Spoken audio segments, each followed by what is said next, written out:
Primera parte. Aspiraciones. Nos disponemos a hacer algo. Tenemos una meta, una vocación, un nuevo comienzo. Todo gran viaje empieza aquí. Sin embargo, muchos de nosotros nunca llegamos a nuestro destino. La mayor parte de las veces, el ego es el culpable. Nos envanecemos con historias fantásticas, suponemos que lo tenemos todo claro, dejamos que nuestra estrella brille en lo más alto, pero ésta termina por apagarse y no tenemos idea de la razón. Esos son síntomas del ego que se curan con humildad y realidad. El ego es el enemigo, independientemente de cuáles sean sus aspiraciones. Dicen que un médico atrevido es aquel al que no le tiembla la mano cuando realiza una operación en su propia persona, e igualmente atrevido es aquel que no vacila al quitar el misterioso velo de la ilusión, el cual oculta a su vista las deformidades de su propia conducta. Adam Smith. En algún momento alrededor del año 374 a.C., Isócrates, uno de los maestros y filósofos más conocidos de Atenas, le escribió una carta a un joven llamado Demónico. Isócrates había sido amigo del padre recién fallecido del muchacho y quería darle algunos consejos sobre cómo seguir el ejemplo de su padre.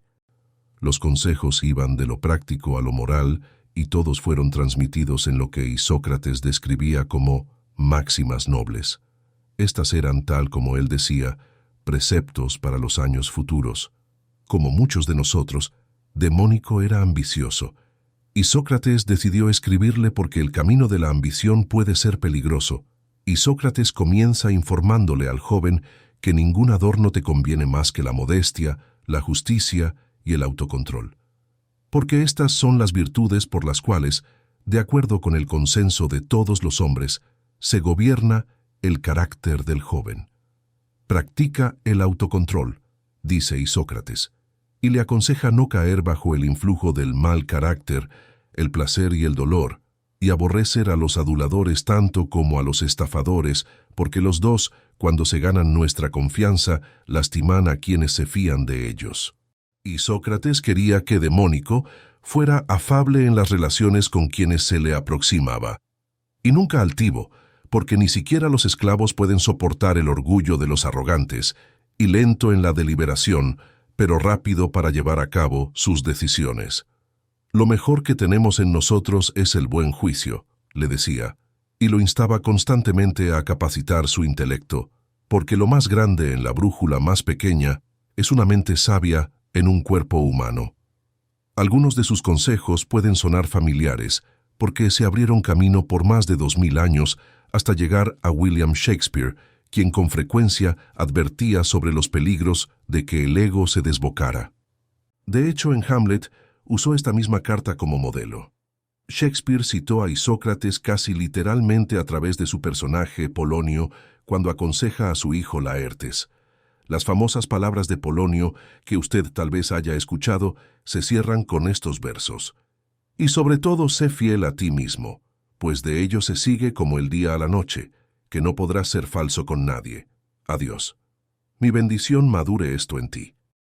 Años más tarde, las palabras de Shakespeare llegaron hasta un joven oficial militar de los Estados Unidos de nombre William Tecumseh Sherman, quien llegaría a convertirse en quizás el general más grande de este país y en un gran estratega. Tal vez Sherman nunca oyó hablar de Isócrates, pero le encantaba citar a menudo las palabras de Shakespeare.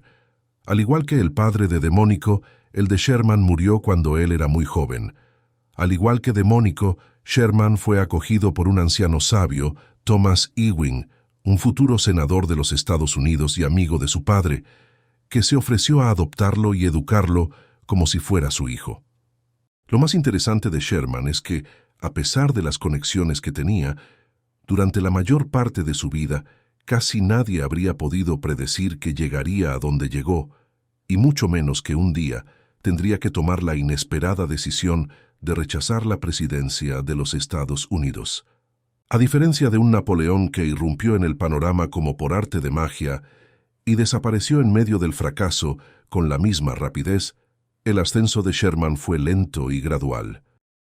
Pasó su juventud en West Point y luego en el ejército. Durante sus primeros años de servicio, Sherman atravesó casi todos los Estados Unidos a caballo, aprendiendo lentamente de cada misión. Cuando estallaron los primeros brotes de la Guerra Civil, viajó al este para ofrecer sus servicios como voluntario, y poco después fue enviado a la batalla de Bull Run, una derrota de la Unión bastante desastrosa. Beneficiario de una grave escasez de líderes, Sherman se encontró de repente frente a la oportunidad de ser ascendido a brigadier general y fue convocado para reunirse con el presidente Lincoln y su principal asesor en lo militar. En esta reunión, Sherman expresó libremente sus ideas sobre planes y estrategias ante el presidente. Y al final hizo una extraña solicitud. Aceptaría el ascenso solo si contaba con la garantía de no tener que asumir una posición superior después. Prometía Lincoln cumplirle esa promesa. Sabiendo que todos los demás generales se morían por tener la mayor cantidad de poder posible, Lincoln aceptó gustoso. En este momento, Sherman se sentía más cómodo como número 2. Él percibía que tenía una apreciación sincera de sus propias capacidades y que esta posición le sentaba mejor. Imagínese eso, una persona ambiciosa que rechaza una oportunidad de avanzar en sus responsabilidades porque en realidad quería estar lista para ello. ¿Es eso tan loco como se ve a primera vista? Sherman no siempre fue el perfecto modelo del control y el orden. Al comienzo de la guerra, encargado de defender el estado de Kentucky con tropas insuficientes, se dejó ganar por la tendencia perversa a dudar de sí mismo. Vociferando y despotricando de sus superiores debido a la escasez de tropas, obsesionado por sus propios pensamientos y paranoico ante los movimientos del enemigo, se salió de sus cabales y habló de forma imprudente con varios periodistas. En la controversia, fue temporalmente llamado al orden y necesitó varias semanas de descanso para recuperarse. Fue uno de los pocos momentos cercanos a la catástrofe en medio de su estable y ascendente carrera. Fue después de este breve tropiezo y de la lección que con él aprendió, que Sherman hizo realmente una diferencia. Por ejemplo, durante el sitio a Fort Donelson, Sherman tenía técnicamente un rango más alto que el del general Ulysses S. Grant. Aunque los otros generales de Lincoln peleaban entre ellos por el poder personal y el reconocimiento, Sherman hizo a un lado su rango y decidió apoyar decididamente a Grant, en lugar de dar órdenes. «Este es su momento», le dijo Sherman en una nota que iba acompañada por otro barco lleno de pertrechos. «Pídame cualquier ayuda que considere que le puedo prestar». Juntos ganaron una de las primeras batallas de la Unión en la Guerra Civil. A medida que su confianza en sí mismo se fortalecía debido a estos éxitos, Sherman comenzó a abogar por su famosa Marcha al Mar, un plan audaz y estratégicamente sólido, no surgido de un genio creativo, sino del conocimiento de la topografía que había explorado y estudiado cuando era un joven oficial, y que en ese momento parecía una avanzada militar aislada y sin sentido. Sherman fue ganando seguridad en aquellas cosas en las que solía ser cauteloso. Pero a diferencia de muchos otros que poseen gran ambición, él se fue ganando la audacia en lugar de heredarla. A medida que construía un sendero de Chattanooga a Atlanta y luego de Atlanta al mar, evitó el esquema tradicional de enfrentar una batalla tras otra. Cualquier estudioso de la historia militar puede ver ahora cómo exactamente la misma invasión, realizada desde el ego, habría tenido un final diferente. Su realismo le permitió ver un camino a través del sur que los demás creían imposible. Toda su teoría de maniobra militar se apoyaba en evitar deliberadamente los asaltos frontales y las demostraciones de fuerza con batallas campales, y hacer caso omiso de las críticas destinadas a provocar una reacción. Él sencillamente no prestaba atención. Al final de la guerra, Sherman era uno de los hombres más famosos de los Estados Unidos y, sin embargo, no buscó una posición en el gobierno. No le gustaba la política y solo quería continuar prestando sus servicios y luego retirarse. Haciendo caso omiso de los continuos elogios y la atención constante producto de sus éxitos, le escribió una advertencia a su amigo Grant.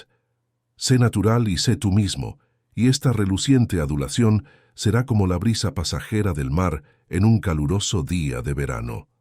Uno de los biógrafos de Sherman resumió al hombre y sus increíbles logros en un pasaje memorable. Esa es la razón por la cual Sherman constituye nuestro modelo en esta fase del ascenso. Entre los hombres que se elevan a la fama y el liderazgo, se reconocen dos clases: aquellos que nacen creyendo en sí mismos y aquellos para los cuales este es un proceso lento que depende de los logros concretos. Para los hombres del segundo tipo, su propio éxito representa una sorpresa constante y sus frutos son más deliciosos, porque deben ser puestos a prudente prueba por un acechante sentido de duda acerca de si todo no es un sueño. En esa duda yace la verdadera modestia, no la farsa de un falso autodesprecio, sino la modestia de la moderación en el sentido griego. Es aplomo, no pose. Uno debe preguntar si la fe en nosotros mismos no depende de los logros reales. Entonces, ¿de qué depende? Cuando estamos empezando, con mucha frecuencia la respuesta es de nada. Ego. Y esa es la razón por la cual vemos tan a menudo a gente que se eleva con rapidez y cae enseguida de manera estrepitosa. Entonces, ¿qué clase de persona será usted? Como todos nosotros, Sherman intentaba el equilibrio entre el talento, la ambición y la intensidad, especialmente cuando estaba joven. Pero su victoria en este combate es la principal razón por la cual pudo manejar el apabullante éxito que terminaría por encontrar. Probablemente todo esto suena extraño. Mientras que Isócrates y Shakespeare quieren que practiquemos el autocontrol y la automotivación y que nos rijamos por los principios, la mayoría de nosotros hemos sido entrenados para hacer todo lo contrario. Nuestros valores culturales casi tratan de volvernos dependientes de la validación externa y nos invitan a dejarnos llevar por nuestras emociones. Los padres y maestros de nuestra generación se concentraron en construir la autoestima de todo el mundo.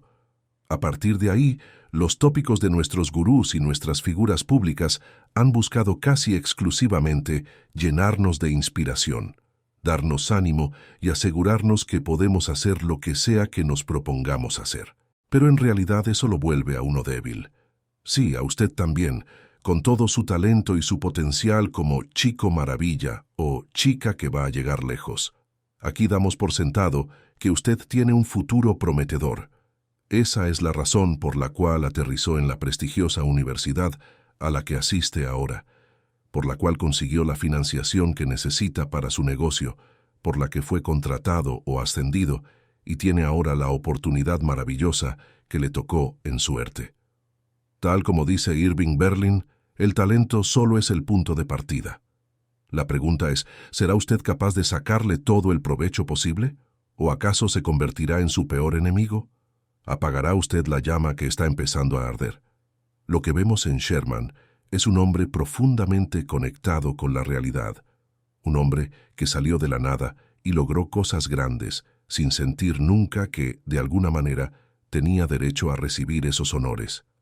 De hecho, regularmente aceptaba la autoridad de otros y era más que feliz si contribuía a que ganara su equipo, incluso si eso significaba menos crédito o fama para él.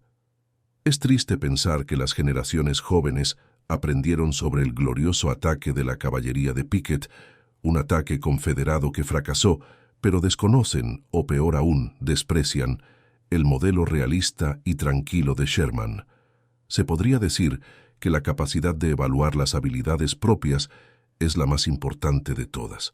Sin ella, mejorar es imposible, pero sin duda, el ego dificulta esta tarea todo el tiempo. Claro que siempre es más placentero concentrarnos en nuestros talentos y fortalezas, pero ¿a dónde nos lleva eso? La arrogancia y el egocentrismo inhiben el crecimiento. Al igual que la fantasía y la visión, en esta fase debe ser capaz de verse a sí mismo con un poco de distancia, de cultivar la capacidad de olvidarse de usted mismo. El desapego es una especie de antídoto natural contra el ego. Es fácil sentirse emocionalmente comprometido y enamorado del trabajo propio. Todos los narcisistas pueden hacerlo. Lo raro no es el talento ni la capacidad, y ni siquiera la seguridad en uno mismo, sino la humildad, la laboriosidad y la conciencia de sí mismo. Para que el trabajo sea genuino, debe venir de la verdad. Si usted quiere ser algo más que un relámpago en el cielo, debe estar preparado para concentrarse en el largo plazo. Aprenderemos que aunque pensemos en grande, debemos actuar y vivir modestamente con el fin de lograr lo que buscamos. Debido a que estaremos centrados en la acción y la educación y nos olvidaremos de la validación y la búsqueda de estatus, nuestra ambición no será grandiosa sino repetitiva, un paso tras otro, aprendiendo y creciendo e invirtiendo en ello el tiempo necesario. Debido a su agresividad, su intensidad, su egoísmo y su infinita autopromoción, nuestros competidores no se dan cuenta de la forma en que ponen en peligro sus propios esfuerzos, para no hablar de su cordura. Rebatiremos el mito del genio autosuficiente para quien la duda y la introspección son desconocidas, a la vez que rebatiremos el mito del artista sufriente y torturado que debe sacrificar la salud por su trabajo. Mientras que ellos están divorciados de la realidad y de los demás, nosotros estaremos profundamente conectados y conscientes. Y aprenderemos de todo eso. Los hechos son mejores que los sueños, como dijo Churchill. Aunque compartimos con muchos otros una visión de la grandeza, entendemos que el camino hacia ella es muy distinto. Al seguir a Sherman y Sócrates, comprendemos que el ego es nuestro enemigo en ese viaje y lo combatiremos a cada paso del camino para que cuando alcancemos el éxito, éste no nos hunda, sino que nos vuelva más fuertes.